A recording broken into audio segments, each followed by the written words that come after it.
Hi, my name's Rich Prang, Director of Instruction at the Jim Flick Golf Performance Center. Today's video tips are going to consist of one of our impact factors. There are 5, but one of our impact factors would be wide and shallow versus steep and narrow. For example, some golf swings are more up and down, call it Ferris wheel. When a golf swing tends to be more Ferris wheel, the swing itself is a bit more of a V shape. Some golf swings are more rounded, some would say flat. And when a golf swing is more rounded, it's obviously then down here at impact, more of a U-shaped. So how does this influence our tendencies in a golf swing?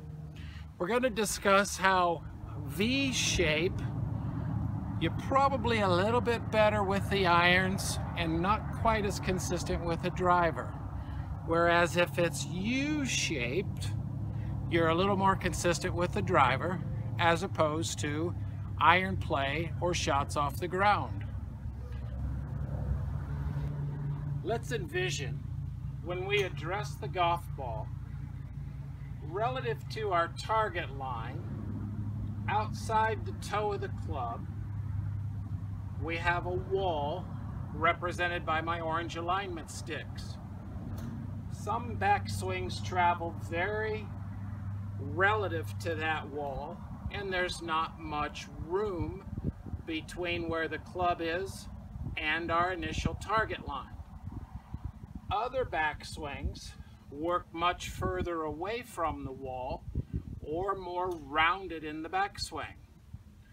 When your backswing travels much straighter, it's important to recognize that on this backswing, you'd want to have a shift of the left hip and even a drag of the handle to keep the club inside the target line.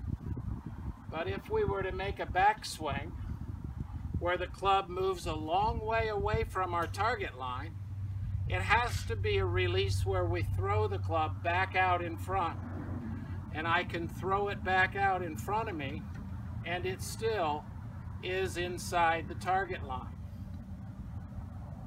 If I made a backswing up here and through the club, you can see it wouldn't be correct.